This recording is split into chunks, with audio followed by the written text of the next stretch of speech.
You're right.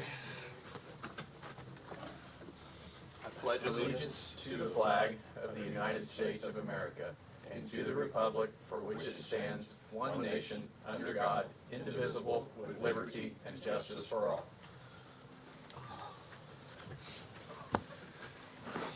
Good morning. Welcome to this Tuesday, August 2nd, 2022 Board of Commissioners meeting. First item of business is the public comment, which is for anyone that is not on the agenda. Not seeing any, so we will move right down the list, which our first item is Mr. Marty Grant from the landfill, who I also do not see is here, so we'll just continue down our list and go to Mr. John Query with a change order for the water tank. Morning, John. Good morning. John Query with HWC Engineering for the record. I have change order number 2 for the elevated tank project. This change order is for a schedule extension. So it's a zero cost change order, but it's a time extension. The substantial completion date was originally September 26th. The contractor, McGuire Iron, requested an extension to December the 31st. Of this year, so Jordan and I have been in conversation, and Tom as well on this. They have agreed to pay for any additional inspection costs or any construction engineering costs due to the additional time. So while there's not penalties incurred with this one, the contractor will cover any additional costs due to that time extension. So I think that's really all I have for today. This change order number 2 on the project. So. I'll mention one other thing that in the letter that we had sent them, that it was the tank painting needed to be completed before the cold weather. That's correct. Yeah. So there was 2 items. It was the covering the additional costs for inspections, but also that the tank painting portion was done in 2022 before it got cold and didn't get extended. Right. So. Yeah, we're still pushing them on that to make sure that gets done because it'll be here before you know it. Exactly. No, go ahead. Is it progressing along where you feel like that's going to happen, or? I'm a little worried about it, to be honest with you, but they had a 4-man welding crew and they lost 2 of those crew members. Okay. So they're trying to bring in more welders to get that part done so they can raise the tank. And they're going to do some of the priming on the ground, but then most of the final painting will be done when the tank's in the air. So, yeah, I mean, we basically told them last meeting, you got to get this done before it's too cold to paint. So they're well aware, but yeah, it's concerning the way it's going right now. So. Understood. I'll make a motion to approve change order number 2. Second. Okay, motion carries 3-0 for the change order at the elevated tank at 28 and 65. All right, thank you. Thanks, John. Good to see you, man.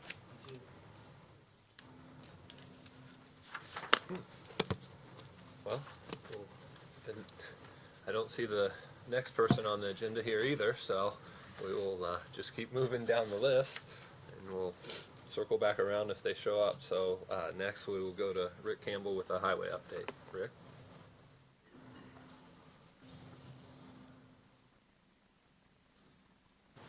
Good morning. Good morning, Rick. Last year, the bridge inspector that inspected our bridges gave us a list of things that we could do to improve on the bridges ourselves, some of the bridges ourselves, as far as putting riffraff underneath and replacing some cement stuff. Anyway, we put some riffraff around some bridges. We had Brian Ridenhour bring his little excavator over and get down in the water and set it for us. We fixed several bridges like that and made the bridge inspector happy and bought us some more time on these bridges then. We've had both patchers out patching, and we've had both mowers out mowing, and some places we've had to use flaggers for the mowers, like Marlboro Jefferson Blacktop. So we've been doing that, and we also met with Midwest Paving actually 2 weeks ago and had a pre-construction meeting, and that went well. And they'll be here the 15th to start paving, and they're supposed to be all done paving by October 13th. We also had a meeting with the bridge inspector, and he suggested putting Bridge 115 and 60 on the list for federal aid. And we've asked Butler, Fairman, and Cipher to do that for us. And that will give us 3 bridges we're asking for federal aid then. This fall. We also made 3,000 tons of PUG, and we're paving with that this morning.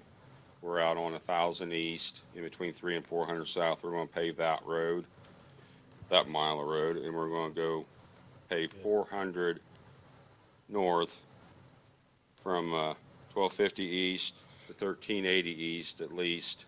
And if there's any more mix left over, we'll probably try to take it to the county line. But that's all I got.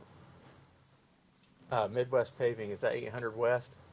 That's they'll start on Green Lawn. Oh, okay. They'll do Green Lawn first, and then what I call sales, and then Yeah. 800 West to be last. Okay. So that's what we're going to do there. That's all I Thanks, Rick. got. I just want to clarify, you said the federal aid was Bridge 115 and 60? 60. Okay, and 60 needs rehab. It's a steel bridge in Kilmore, and I think the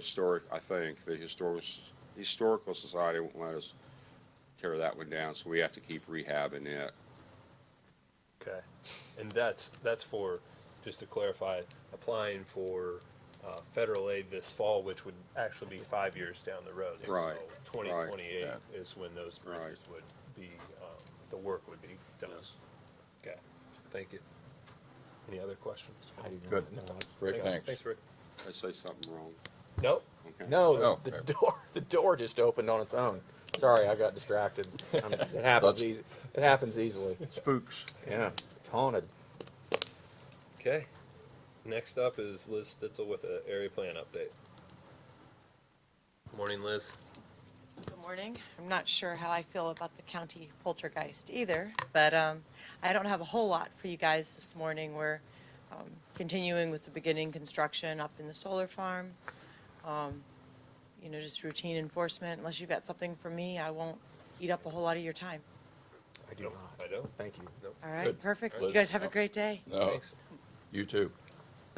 Oh, hey, I do Uh-oh. have one thing. Almost escaped. The house on Michigan Town Blacktop that we moved to condemn, to go through the condemnation process. Have you noticed they're working on it? I have heard that they are. We're going to Okay. try to go by. They do not have a permit. Okay. So that's something that we need to follow up on. Okay, I'm just curious. I will let you know. I'll try to have a more solid update on that at your next meeting. Okay, I was just curious. I mean, obviously, if we don't have to go through the condemnation process, that's probably better, If, but. yep, if it can be returned to Yeah. something livable, Yeah, it's and that's r- actually what's happening. It's on the north side of the road right before you get to Avery. Okay, Yeah. yeah. Yep. It used to be a 4-unit Yeah. apartment house Wow, years you're ago, killing in green, as I recall. It was green. Yeah. So, all Just right, curious. Thank you. no problem. Give the Eco Shred contract. Thank you. Okay, there's any old business? We have nothing on the agenda. No. Okay, we'll move on to new business. So our shredding contract with the county expires at the end of August. We received a quote from a new company, Eco Shred, to take over this service because we had received, or we've dealt with different complaints with the current contractor that we have, just in terms of, one, the cost, but also the timeliness and the quality of job that's done. So this is looking at a different option that we had researched that other communities and counties are using. So we have this contract that was on our Google Drive for you guys, and any questions. And the one thing I'll mention that cost-wise, this will be roughly about a $4,000 annually savings versus our current contract on the shredding. So I don't know if there's any questions or comments. None. Motion to approve Eco Motion Shred second. contract. Okay, second. Motion carries 3-0 to approve the Eco Shred contract, and that will take effect September 1st. I'll write the service date on here, though, if that's all right. That's fine. Thank you, sir.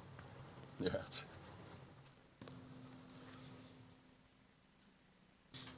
on the other side of my screen. I didn't see.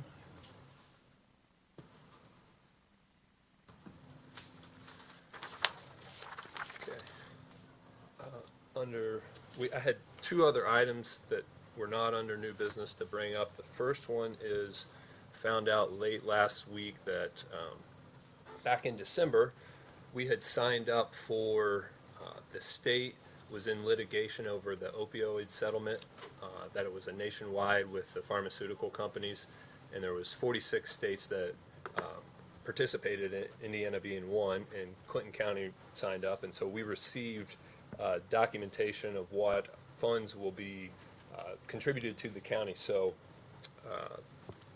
over the life of the payment is over 18 years, so we will receive, there's restricted and unrestricted. Restricted has essentially specific uses that it can be used for, and unrestricted comes basically to county general and allows us much more flexibility. So the restricted use will receive roughly $487,000 over 18 years, and then the unrestricted is $209,000.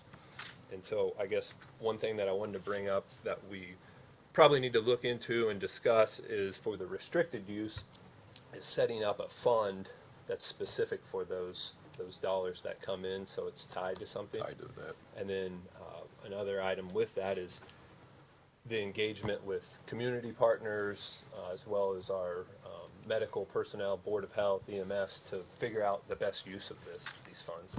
So I don't know if you guys have thoughts. I know I'm kind of throwing at you right now. We need to form a committee, or what do you, any ideas on what direction we need to go, or just maybe we think about it and come up with a plan over the next couple weeks, next couple meetings, what we want to do with these Yeah, funds. I So think thinking about it would be better. give us some give us time. some I mean, we thought. have some time. I don't think the funds are actually going to be deposited till the fall. Every year, the state will receive them roughly in the summer, and then they said they anticipate handing them out to the communities in the fall time. And I guess the last thing I'll note with that is Clinton County received the $700,000 roughly. Frankfurt received a portion, as well as the towns, and the total for the whole community is $1.1 million. So it may be something we also, as we think about and discuss, partner with.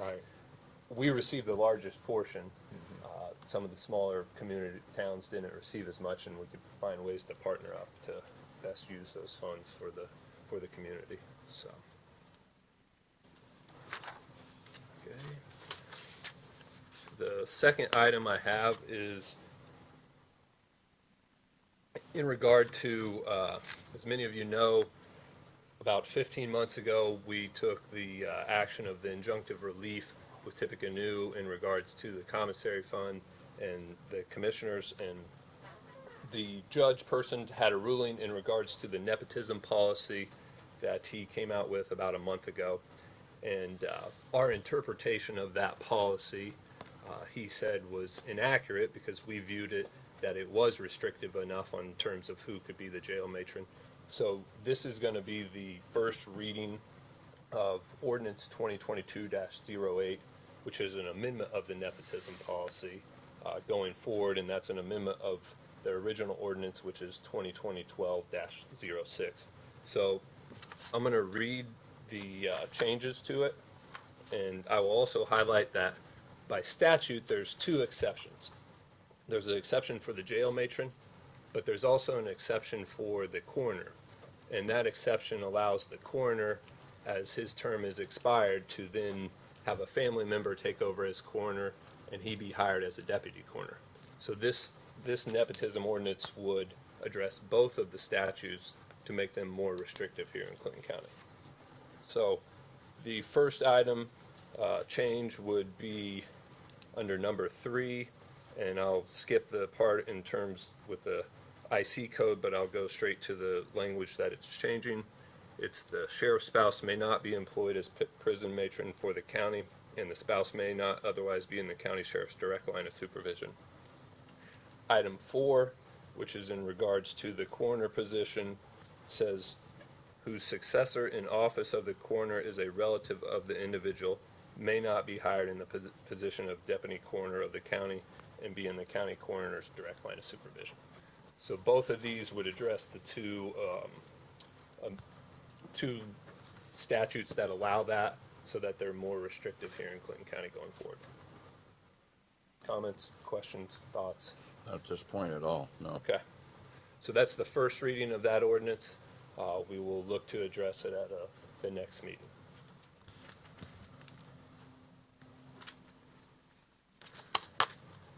Okay, we'll move on to department heads. Have any department heads that want to go? See if you hear. Stephen?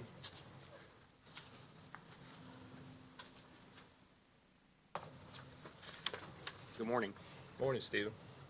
First, I just want to say that I was very, very proud of our team for our presence at the Hot Dog Festival. We were staffed ALS with an extra duty crew both days. So every medical and traumatic incident that occurred during the Hot Dog Festival, they had a paramedic at their side within minutes.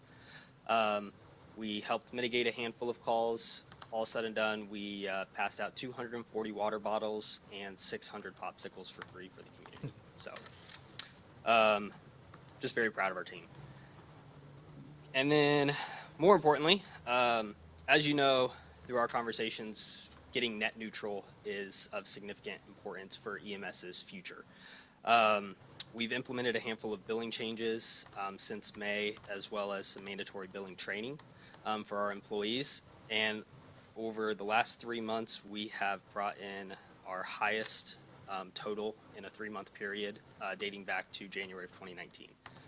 So we're averaging right now $117,000 per month in revenue.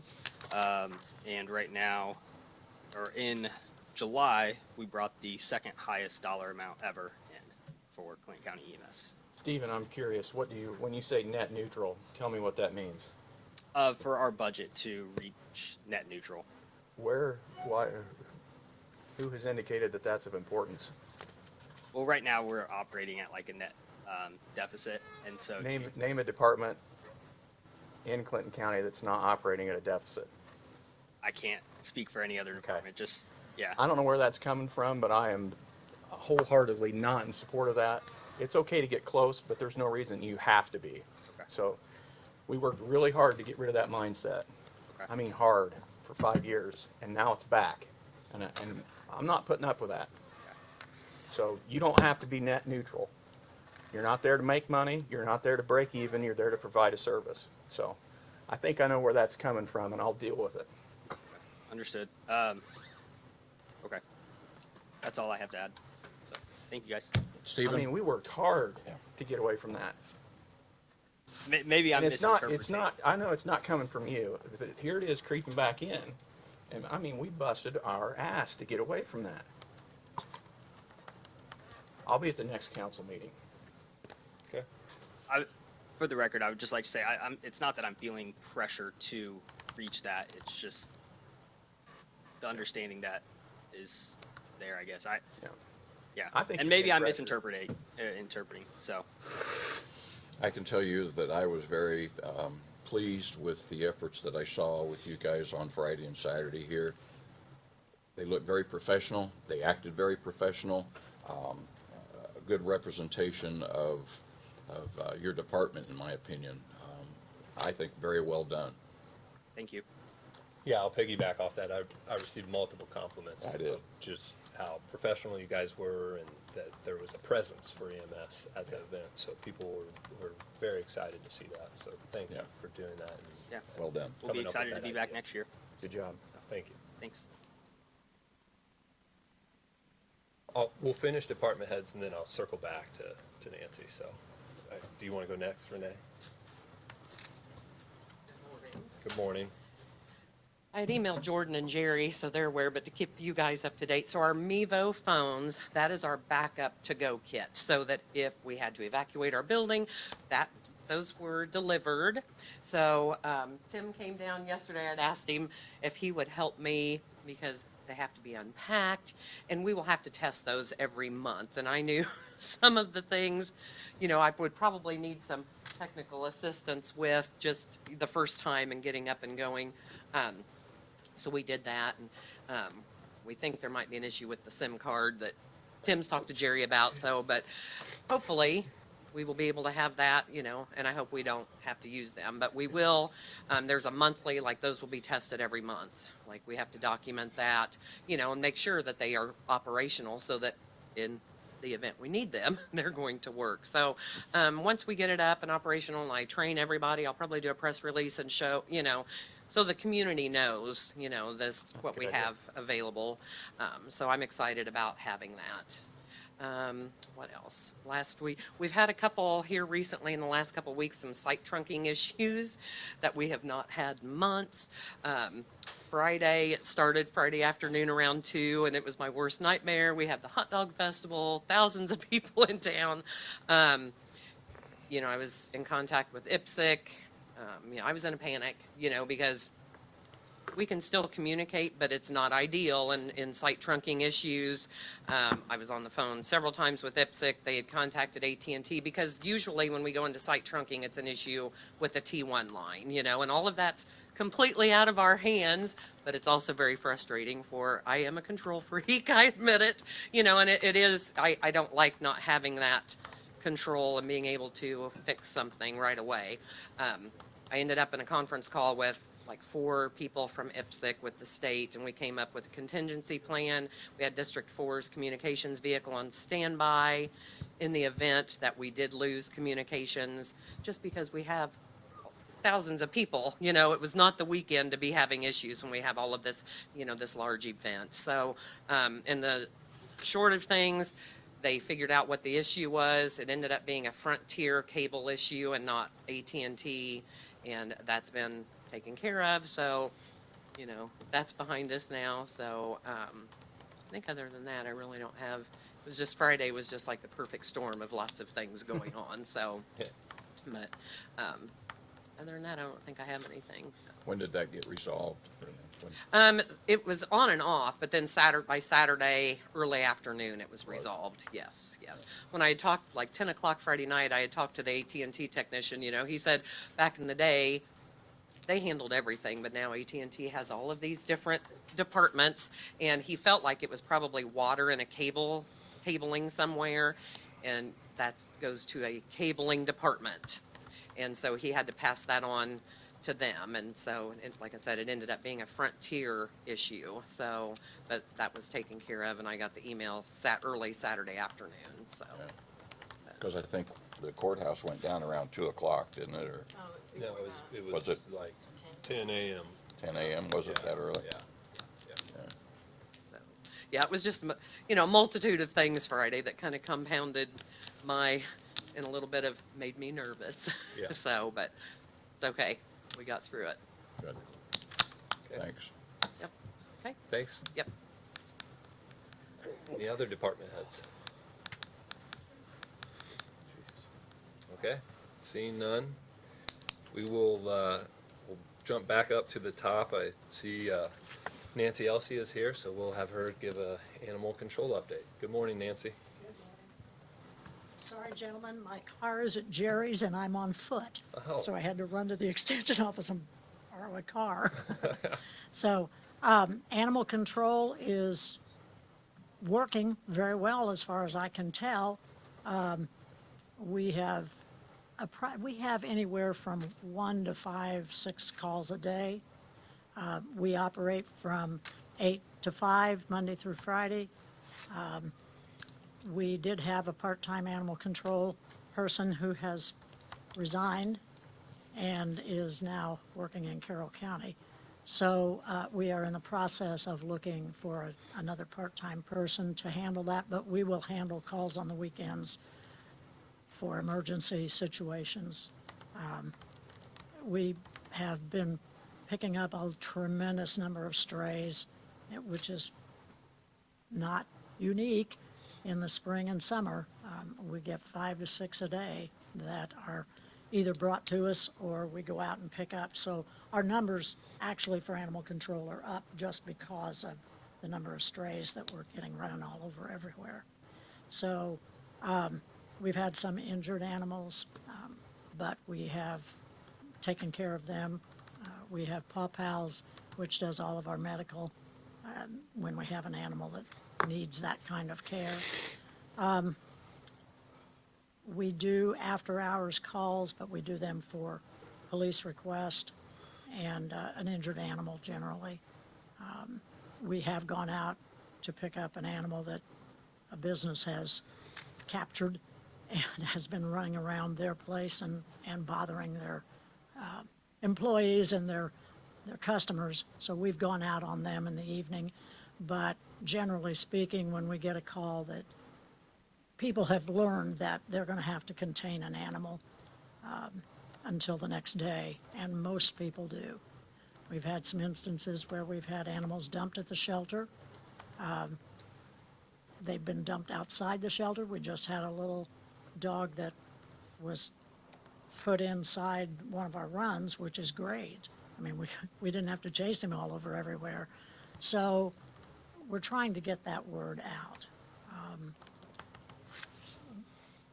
Animal control is one of those things, it's very difficult to get people to do animal control. And if we have, the young lady that we have doing it now is doing a good job, but she also takes care of animals at the shelter. She has a dual purpose, so, but our way of running that is if you get an AC call, you go. You don't wait until you finish up all the cats and the dogs, et cetera, you just go. Because the animals that are there are fine, they just have to wait a little while. We are in the process of looking for another person to hire for animal control. We've got one person in mind, but I don't think Cheyenne, our director, this just happened like a week ago. So we'll get somebody else. But that's pretty much what animal control is doing. Okay. You guys have any questions? I do not. No. I have maybe two real quick. During the 8 to 5 during the week, what's the kind of average response time you typically try to Response, target? well, it depends on where it is, but if it's, when we're at the shelter, I mean, we leave within 5 minutes. I mean, we go. We try, and if, I'd say 5 to 10 minutes just to get the van and get loaded and go. But depends on where it is. If it's out at Kirkland, it's going to take us a while to get there. So we don't go red lights and siren.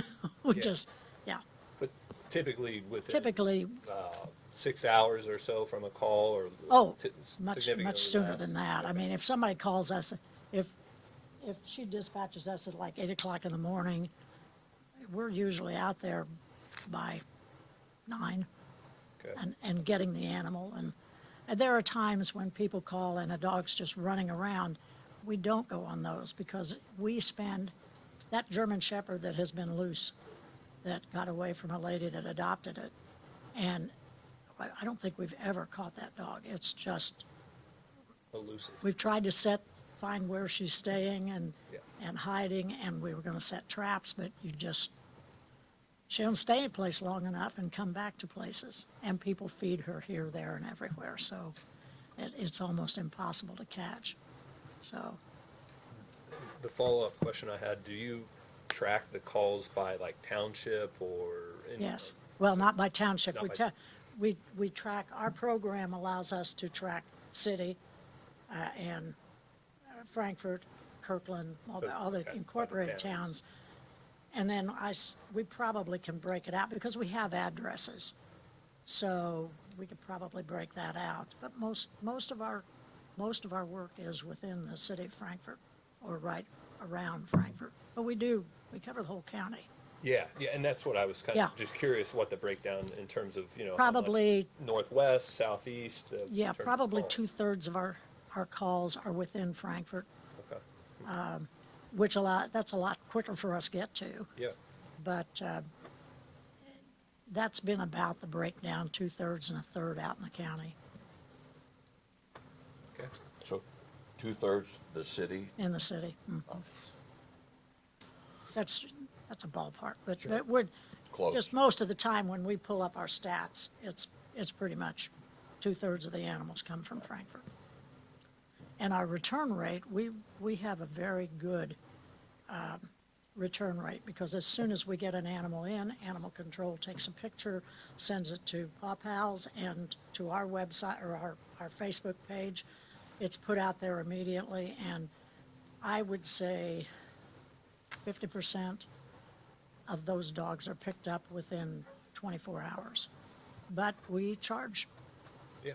$20. If they come in, we charge a $20 fee, and then it's $10 a day to care for them, because they have to go into isolation because we don't know any of their shot records or anything, so, but a lot of people pick their dogs up and go, well, he got out the gate, or somebody let him out. I mean, we have lots of excuses, and we also, our AC people will go out and check a fence.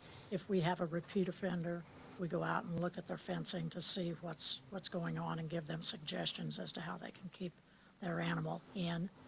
So, One last comment, because I just thought of it, is that I'll call it a marketing campaign that I believe Pat Beard did in painting the animals Yes. on local businesses. Yes. It looked like that was successful because I saw Adopted painted on a few of them here recently. on Tom's so. windows, it's Adopted. Mary, the big cat over on Yeah. Lehman's, was adopted. Yeah. Giorgio at Pepe's has been adopted. And I was going to call this morning because we're putting some more information out on our Facebook page about the 4 that are on Heather's Flowers, but I don't know who's been adopted and who hasn't. But it's been wonderful. Yeah. That's gone pretty much, of course, it's probably nationwide now just because Facebook is so explosive when you get a program like that going. And we're going to keep him. I'm not letting anybody else take him. No, I mean, He the is. artwork was spectacular. It is, the and campaign it's seems to very have done its true. job, so. I mean, that's just, when I see those dogs, that's Giorgio, Yeah. yeah, Worked well. okay? Do you think that your board would be opposed to kind of outlining what our agreement is and getting some signatures on that so that we can, moving forward, that we have an agreement for service that says this is going to be provided between 8 and 5, this will be provided on the Yeah. weekends, and, We this is won't what have a a timely problem doing that. response looks like. And it's our president, and I'm sure that Yeah, because we don't have anything like that, and I think No. technically we can't continue, and I would probably get away with this because it is landfill tipping fees, but if it was tax money, we can't give that to a non-for-profit without having an agreement for service. And this is something we've You know- talked about for a long and time. I know years ago we did have Yeah, one so sometime. it would just be kind of an update of that. I think I found one time, and it would just put it in black and white that way. Do you want us to do that, or do you want the commissioners to write that up, or Tom, or? I have a sample. I'll pull it out, look at it, see if it reflects 2022, because it was probably written in 1972. Probably. And we'll take a look at it, and then I'll send it to you guys. Does that sound all right? That's I'm gonna fine. run it through, have Tom take a look at it, and so on and so forth. And Tom, you're not alone in this. We need to do this also, gentlemen, with the Frankfurt Chamber of Commerce and the Partners in Progress. Anyone that we give funding to like that, we have to have an agreement for service with non-for-profits, in my opinion. Yeah.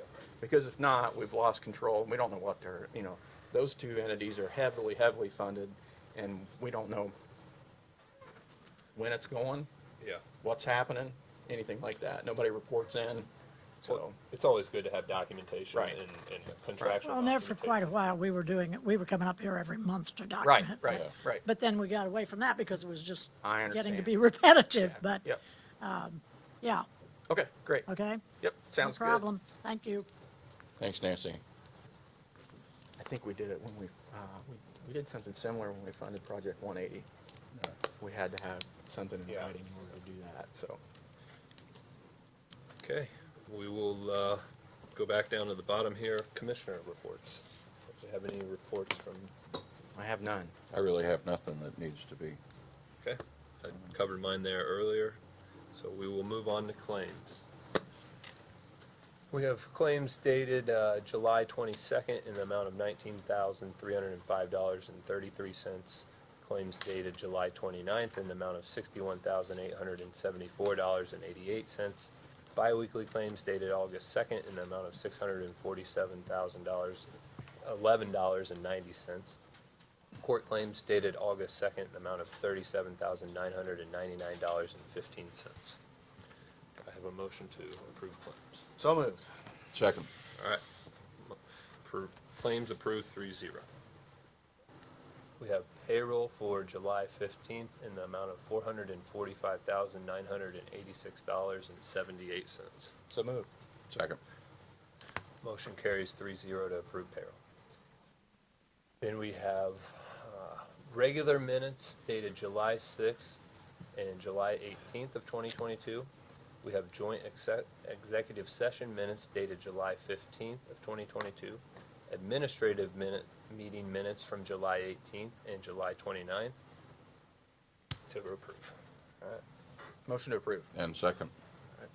Motion carries 3-0 to approve the handful of minutes. Is there any other business that needs to come before the commissioners? Okay, seeing none, I'll entertain a motion to adjourn. So moved. So moved. All right. Second. Second. Thank Third. you.